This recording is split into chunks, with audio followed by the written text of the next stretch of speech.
Did you know that more than 70% of freelancers say finding consistent work is their biggest challenge?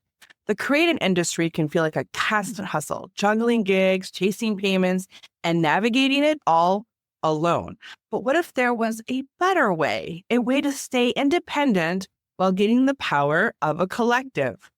Welcome to another episode of the Spark and Ignite Your Marketing podcast. I'm your host, Beverly Cornell, and today we are diving into new community collaboration and creative storytelling can change the way freelancers do business. Our guest today is Nadia Says, the visionary behind Your Mom's Agency, a freelancer-driven creative collective that has been making waves for 12 years. Nadia has built a thriving network that empowers creatives to land big opportunities without losing their independence. Nadia, I'm so excited to have you on the show. Welcome. Oh, thank you so much. I'm excited to be here. So you launched Your Mom's Agency on 12/12/12. What a great day. It's an iconic day.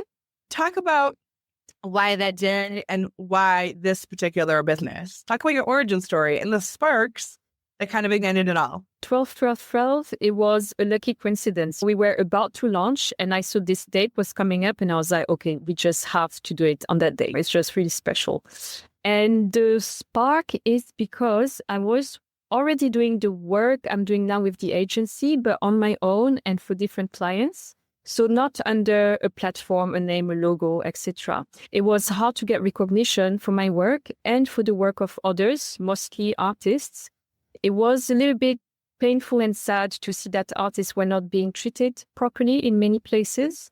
So I wanted to do a project where, first off, the artist would be centric. So centric artistic platform where it's not about the money or the mainstream first. It's about the vision of the artist and showing what the artist wants to do and to share with the world.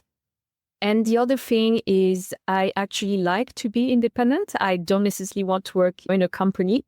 And it's the same for many people. But at the same time, like you were explaining exactly a couple of minutes ago, it's hard that, okay, we're going to come up together under the umbrella with a name, a website, a logo. And suddenly it was magical. People took us seriously. So many solopreneurs, whether they're in the creative space or not, feel completely alone. And having a collective of your group of supporters and people to cheer you on and to help you through challenges or help with ideation or feedback, that's so important as a entrepreneur and an artist especially. I feel like we can really self-isolate and having that group of people can keep us, I don't know, I guess supported and energized. So I love this concept so much because I felt really alone at the beginning. I was an accidental entrepreneur and I didn't have a plan. I didn't know what I was doing. I would just figured it out and made tons of mistakes in the process. So having someone there to guide you like a mom is pretty cool. I love that so much. So how do you support them? Talk about that. What are the things that you do to help them be supported, but yet maintain this idea of independence? What are some things that you do for them? Mainly two things. One is observe. So observe what they do, how they manage their marketing, social media, their interaction with their own clients, who might be labels, venues, festivals, etc. And in parallel, listen to them. Sometimes there's a discrepancy between what they're doing and what they think they are doing. And I can see that with how the people, crowd, company, the audience respond to what they're putting out in the world. So first step, observing, listening, and then letting them know, oh, did you know that when you do this, the outcome is not this as you think it is, the outcome is that. Are you comfortable with that? Did you want to change it? So it's not about me telling them what to do because, again, the artist is the center of the business. It's about me asking them if what they're doing right now is actually what they want to do. Are they reaching their goals? Do they need tools and tips to better reach their goals in a way that is more genuine, organic? So what are the artists? What are the creative community? What is their biggest fears and obstacles? And how has working with you transformed them? Give me a story of how you've helped support someone and help them really flourish. I do have success with one artist who's American but lives in Berlin. She's the queen of modular techno. So it's techno music played in clubs at night, but on this modular synthesizer. It's the synth with all the buttons you have to turn and you have to plug all the cables. So that's what she does. And so during COVID, as you can imagine, without gigging, without producing yourself in front of the audience, you lose self-confidence. You don't know why you're doing what you're doing anymore. So she was among these artists who felt like, oh, will I ever come back from this? And one of the ways to stay afloat when there was the lockdown or at all at any moment is to be present on social media. However, how do you present yourself on social media when you're miserable, stuck at home, not able to perform? And she was like, yeah, I don't know, movement where people pretend they are happy and learning every day when actually we're all miserable at home. And I told her, definitely do not pretend to be happy. That's toxic to yourself and to others. Never pretend anything, but show things that you like, that are interesting to you, because your fans love you, not for your fake happiness. She loves to do her nails. And as you can imagine, when she does her nails and it's on the modular synth, it looks amazing. So I was like, why don't you show yourself doing your nails on Instagram? People want to know how you do your amazing nails. Also, I know you keep on building your studio all the time and you receive all this equipment. Open the equipment, open the boxes, show your joy opening the box to your audience. And so she was like, okay, I'm going to try. And she did it little by little at her own pace. And her Instagram is now really big. And when gigs came back, she got lots of gigs because thanks to Instagram, nobody forgot about her. And she actually came back bigger than she was before. I think what's so powerful about what you shared with her and what you empowered with her was this idea of, yes, life is hard, but to really focus on those moments of joy, but still stay so true to you. And a lot of entrepreneurs that we work with, we actually talk about like some of the frustrations and some of that. It's okay to share. Like, it's okay to share, but there's also the positivity in it you need to share too. So that's the real stuff. I agree with her. Like, I don't want to put out this, there's no problems, because being a creative, being a business owner, being a human is full of challenges, like legit challenges. And COVID presented some real challenges for our mental health and our purpose, like not being able to live out our purpose. And it's so hard to squash that desire to do what we're supposed to do and meant to do. We talked a lot about with our clients, like you just have to stay there so that you are top of mind when things open up again. So this was exactly that. You made sure she stayed there and relevant and made her even more in demand afterwards. That's an ideal situation with a horrible situation. Made the best of it and made the best of it. So what are some of the unexpected challenges of running like a freelancer collective, and how have you tackled it? What are some of the things that you struggle with? I'm maybe a little bit sentimental, but when I work with people, I like to work with them forever, unless something very bad happens. But otherwise, it's not, oh, we have one project and then we never see each other. So it's been 12 years and there are some people who have moved on. Either they moved to another city, some even changed careers. And that's completely fine, of course. But sometimes I feel a little bit sad and I wish we could stay more connected. However, it's true. People have their family, their friends, they travel, they have to work all the time. They all have to work all the time. Health issues, maybe political, society, etc. Things happen. And sometimes you lose touch. And yeah, I find that a bit difficult, a bit sad. And it's a challenge I give to myself to once or twice a year, look through my address book and just send a little note. Hey, how you doing? What's up? Don't be a stranger, even if we don't really have anything to do together for work. But let's just say hi to each other and see what happens in the future. Gosh, I really resonate with this, Nadia, because I think people who really do what they love to do, they get all invested, right? We're all into their success and we're all into helping support them. And it's like building a baby in some ways. We are very invested in how it matures. My very first client is still a client. I started my business around the same time, December of 2011. So not too far off of where you were. a year or so, but having those couple of key clients that have stayed with me all those years, gosh, I am all in because I've seen them go from really small spaces to huge spaces to having delivery services and multiple locations and all kinds of things. And I feel like I'm just so honored to be on that journey with them to help them achieve some level of success for the thing that they want to do, doing the thing that I love to do. It's really rewarding, but also really hard when people leave. And like you said, it's normal and natural. And sometimes things change, but you're right. I love that you're so committed to once or twice a year reaching out and just saying, as a human, I like you and I want to stay in touch and just connect with you. You're very good. I am not so good at that. I'm an introvert a little bit, so it's harder for me. But I do genuinely care and I follow them on social media and I'll cheer them on along the way and things like that. But I love that you actually spend some time reaching out. I may have to do that, Nadia, after talking to you. So it's a great tip for sure.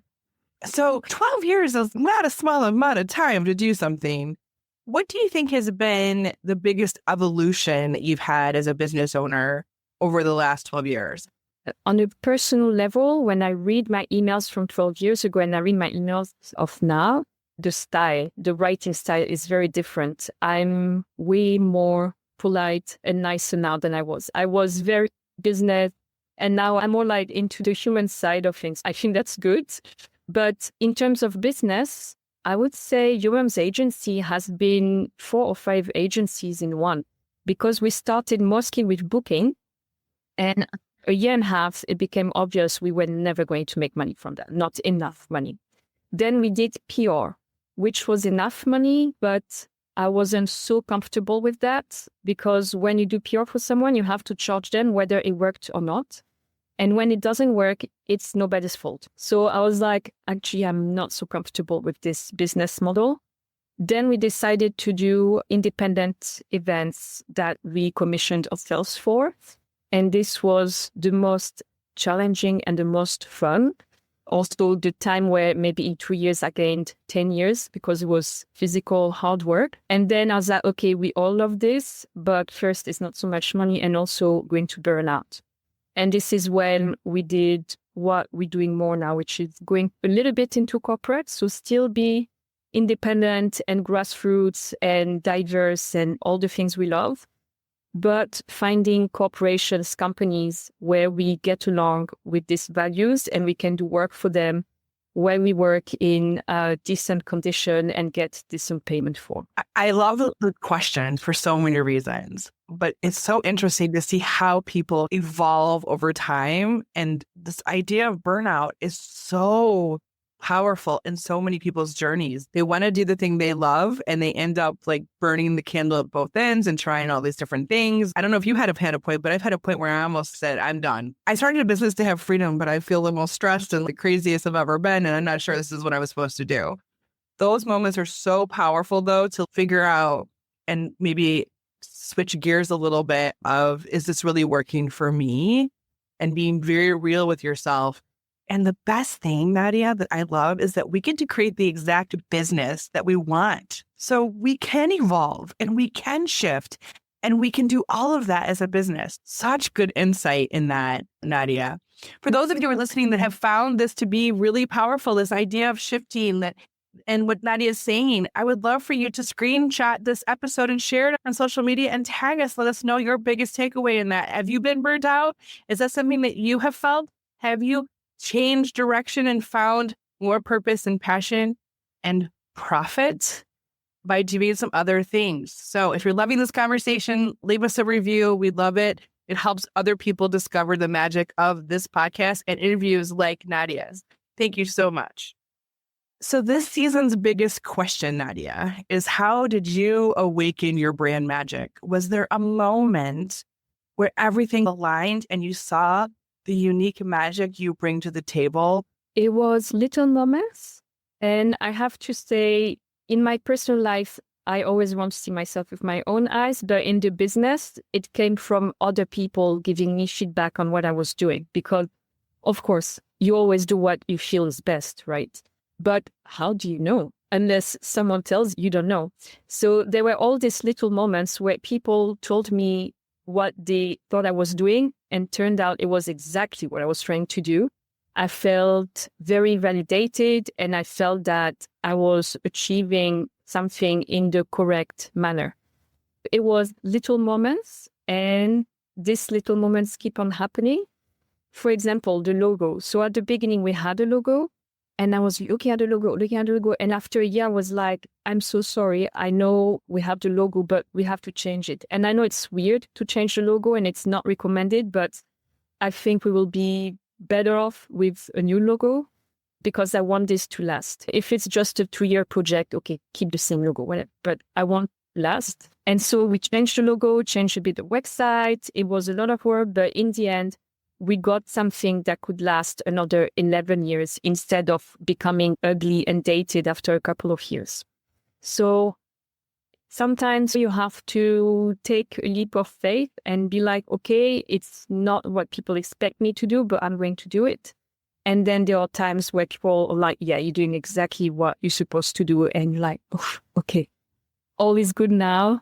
And I found my place and my goals. It's all good. I love that you did like the breath of doing what I'm supposed to do and everything's good. There's something really validating of feeling that sense of calm and peace and comfort.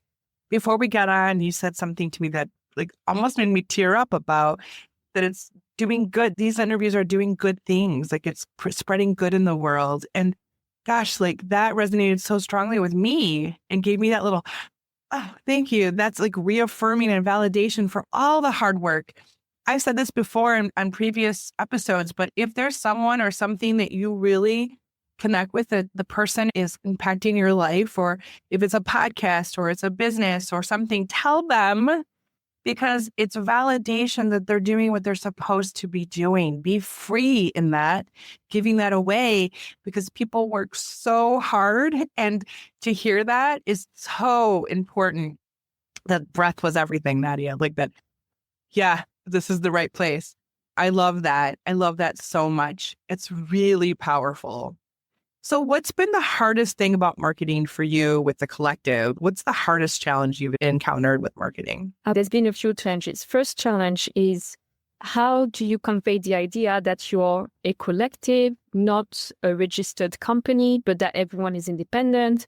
We all work with each other, but we also have other projects. So I think nowadays people understand, but 12 years ago, people thought it was very bizarre. So we had to market this, and we still needed clients to trust us, because we're like, oh, you're not a real company. What happens if you dissolve in the next 6 months or something? So we had to build trust with clients. Another challenge is, how do you remain independent, a little bit underground, grassroots, but still make money? Yes, we want to be grassroots. It doesn't mean we don't have to pay rent. We need to make cash to live. We want to be paid in a decent manner, but we also don't want to sell our souls for it. You have to advertise that there's a line to walk, and we know what this line is, and we hope our clients understand what that line is. And then something connected to this, for some artists, they are underground, and then they reach a certain level when they have to make a decision. How mainstream or non-mainstream do I go to keep on making a living with my career? And right now I'm working with a duo from Belgium, and they are a fantastic example of how you can still be underground and grassroots and make a fantastic living and have a huge audience without sending out to any major corporation. So you just have to put a lot of thought into it, understand the market, and make sure that your audience understand as well, so they keep on following you, even if you don't go to these big, giant machines where all the other famous artists go. Do you think that's evolved a little bit, Nadia? I feel like with the proliferation of TikTok and some of these other platforms, I feel like artists specifically have more reach outside of the corporation than they've ever had, which gives them some power and autonomy in their art. Do you think that has been a big factor in them having some of that grassroots still and not having to sell out to the man? Definitely, yes. And I think it's possible nowadays to have a big enough audience. The question remains, how do you monetize how your audience love you? Because when your audience loves you on TikTok, Spotify, you can't make a living of that, unfortunately. So the question remains of, okay, I'm big, I'm famous-ish, I have enough followers, but how can these followers support me financially? Because when they listen to my music on Spotify, Spotify makes money, but I don't. So it's about also being a good business person and informing your audience that thank you so much for listening to my music on Spotify, but just so you know, I make no money from that. So if you wish to support me, there's other ways like concerts, patrons, merchandise, and so on and so forth. The word famous-ish is so Nadia. I'm famous-ish. But even for this podcast, we don't monetize it. And I think we put out great content all the time. So the way that people can really support the work is by sharing it or giving reviews so more people can reach it so that we can make more connections and possibly do business with people, right? That's the whole goal at the end of the day. And yeah, like there's very clear ways that you can help support an artist so that they can continue to do what they're doing. That's all part of it, Nadia. Famous-ish is not going to pay the bills. It's not going to feed the kids. That's for sure. Okay, so I have a magic hat round. It's purple. It's got sparkles. It's really super fun. I used to call it the lightning round, but I really like this better. There's lots of questions in here. I'm going to pull them and we're going to see where the conversation goes. But these are more rapid fire type questions, okay? So first question, if your brand had a theme song, what would it be and why? Ooh, I work in music, so very difficult to make a choice. But okay, you know the song R.E.M., that's me standing in the corner, that's me in the spotlight. This is exactly artists. A lot of artists have this duality of being in the shadow and wanting to be in the spotlight. So I think that would... Beautiful answer. I love that. It's a great song too. Tell us about a time when you had to pivot and what did you learn? So I already talked about this and I learned that as much as you love something and you've done it, if it doesn't work, you have to move on. Otherwise, your business dies. So we're in the process of rebranding right now. When you talked about the logo change, like I'm feeling that. But I think when we talk about waking your magic, right? And I think this new logo actually is more of our magic. So it's like we are compelled to change it. Even though it's hard and lots of work and all those things, I feel like we're finally stepping into where we're supposed to actually be. And oftentimes marketers don't give ourselves the attention we give to other people. And we have to take the time and the energy to really do ourselves justice too. How has running your business changed you as a person? Funnily, I think it made me more compassionate. Usually when people go into business, they become tougher. For me, it's been the opposite because I work with a lot of different human beings and life happens. Sometimes you're sick, you're tired, you're sad, you can't work. And I have to manage this because I'm usually the person at the end of the process where things get done or not. So when someone is not able to do their work, it's not about me shouting at them to get it done. It's about me trying to support them on an emotional level and see if they can do it. And if they cannot do it, be like, it's okay, it happens, you will do it next time and get someone else to do the work. So yeah, I think it's made me more compassionate. I think I'm much more empathetic because I've been on the journey and I know how hard it is. And so for me, I understand where when we push a client to do something, like to step in front of their brand when they've been hiding behind it for so long, I've had to do the same thing. So I understand, I feel it on a much deeper level than if I had never gone through all that stuff. So I think it's made me much more empathetic and compassionate as well. What's the hardest no you've ever had to say in business? And why? It's funny, I was thinking about this just last night. It's been, I would say, 3 times that someone, an agency bigger than mine, sat me down and offered me to go into partnership. And it's very tempting because they have big offices, they have meetings, they have clients. And I said no each time because I was like, you know what, maybe I will be more comfortable for 1 or 2 years and then I will miss my independence. And each time I had to say no. So that internal struggle of that security blanket, I think it's perceived security too, because they could change their mind at any moment, right? That's not really security in doing the thing that you want to do. And that's a very real struggle. What fear have you had to overcome to grow your business? Just a quick pause, my friend. Let's talk about you and your brand. If you've been feeling like your marketing is meh instead of magnetic, or like your message isn't landing with the people who need you the most, it's time to shake things up. That's exactly what we do at Wickedly Branded. We help purpose-driven, service-based entrepreneurs just like you awaken your brand magic, craft a message that connects and captivates, and boldly bring your marketing to life. No more guessing, no more spinning your wheels, just clarity, confidence, and a brand that actually attracts your favorite people. Are you ready to magnify your impact and make your brand wickedly unforgettable? Let's make it happen. Visit wickedlybranded.com to learn more, and let's bring your magic to life. Now, back to the interview. You were just talking about people having to prove themselves in front of the brand. At the beginning, it was an agreement between all of us. No one would even tell our names to anyone. So it would just be your moms. And at some point, it became clear when we were applying for funding, for example, that we actually needed some internal star power. So some people had to be presented as experts or whatever, public speakers. Otherwise, we would not get access to some funding, some sponsoring, some opportunities. So I had to put myself forward. I did not enjoy it at the beginning because I'm quite of a private person. But then I was like, okay, it's for the business. And also as a racialized queer woman, I think it's good. People see me. Hopefully it inspires them to come to the front as well. You're doing some really tough work by being the front of it. I think you carry a heavier load than most. So I'm appreciative of people who step in front of their brand as a minority and fully embrace it. That's very powerful, but also really hard. Thank you. Share a fun fact about your business that even your most dedicated clients might not know about you and your business. The way we came up with the name of the agency, Your Moms. So now we can make sense of it and explain it in a really nice way, in a proper marketing way.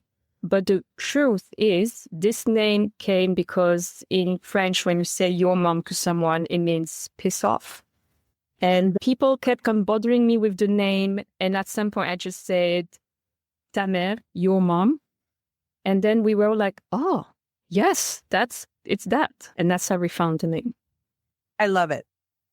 What is something in your business that brings you pure joy? When an artist succeeds in doing what they wanted to do, which can be releasing a mix, an album, a video, getting funding, getting a sponsor, whatever goal they were working towards, and usually it's tough. It's a lot of physical work, emotional work, logistics work, etc. And then they get it.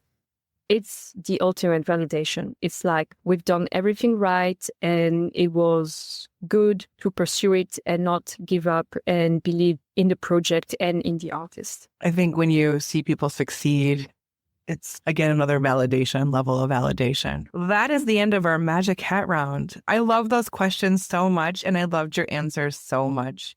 I do have a magic wand and I love to use it. And we can use it to time travel. So I'm going to wave the magic wand and we're going to go back to Nadia when you graduated high school. So 18-year-old Nadia. What are your pronouns? She or they, either. I want to make sure I use your correct pronouns.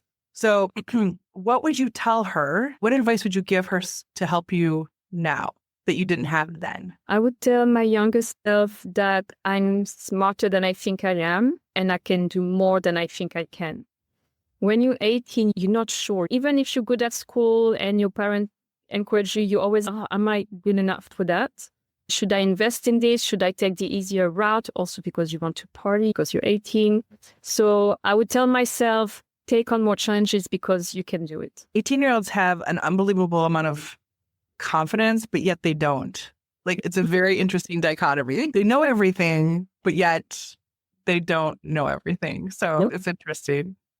So if you were talking to your younger self and she could see you now, what would she say to you? I think she would find me very strange because the way I envisioned myself at 18 was always traveling, and I still travel a bit, but not as much. I also envisioned myself doing some not serious work. So not budget, not logistics, not legal stuff, only fun stuff, artistic stuff.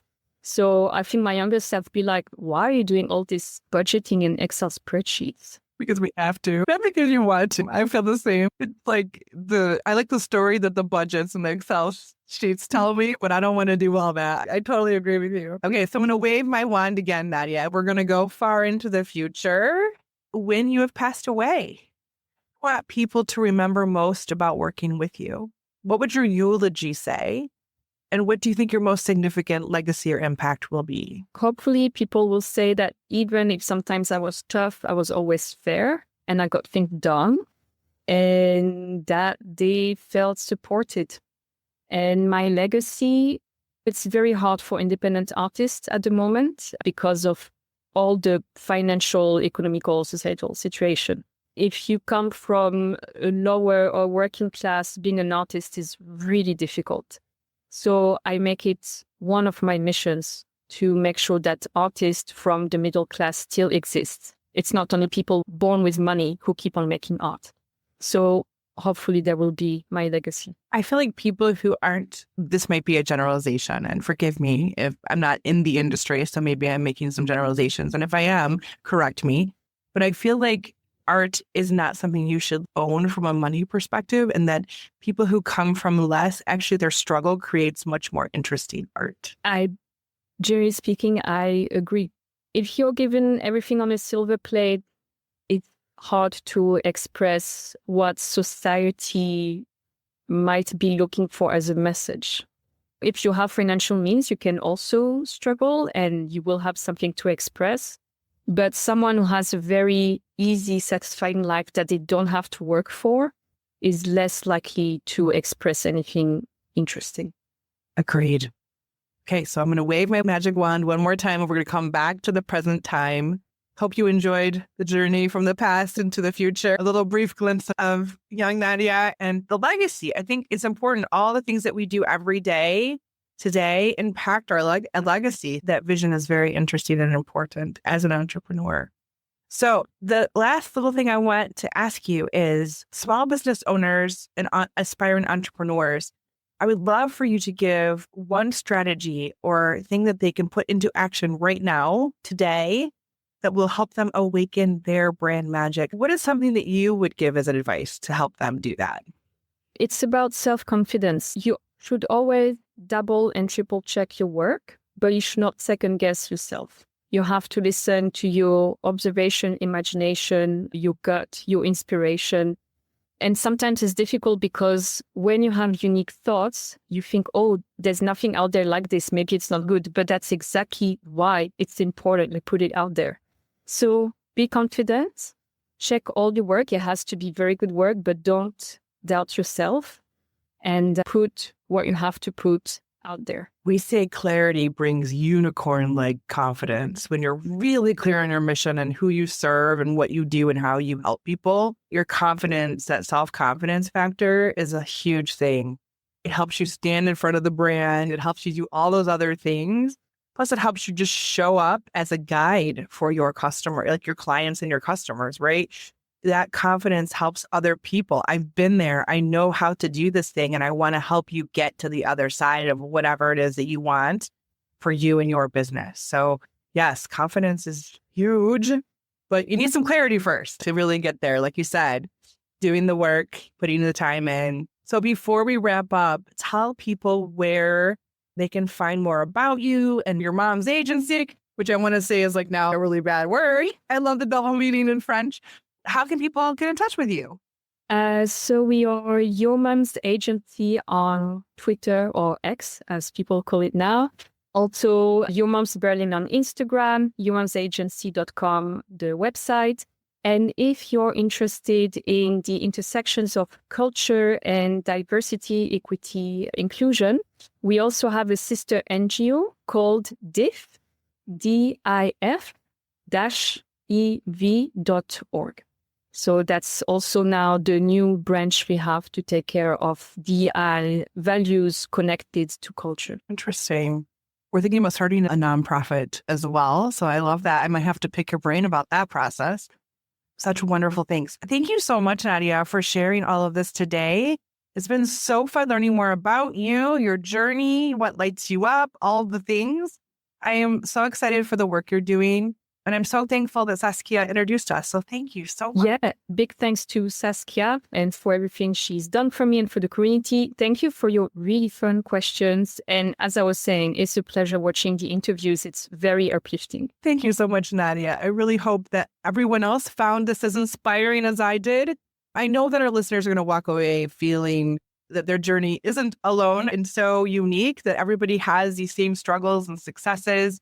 I'm so grateful for your time today and the impact that you're making on the world.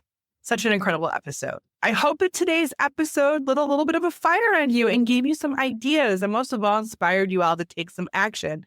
Because here's the thing, your message matters, your work matters, and the world needs to hear what you have to say. Marketing isn't just about visibility, it's also about impact. It's about connecting the right people in a way that feels true to you. So keep showing up, keep sharing your brilliance, and keep making magic in the world. And hey, if you ever get stuck, you don't have to do this alone. So we're here to help you turn that spark into a fire. Until next time, keep sparking and igniting. Thank you so much for tuning into the Spark and Ignite Your Marketing podcast. I hope you found today's conversation or activation be something clear and actionable that you can take back to your very own business. If you found this helpful, I'd love it if you take a moment to share your thoughts in a review. Not only does this help us see what's working and what you'd like to hear more of, but it also helps other business owners just like you find the sparks that they need. And if you know someone who could use today's tips, why not share this episode with them? A little inspiration can go a long way, and together, we can help more people simplify their marketing and make their business shine.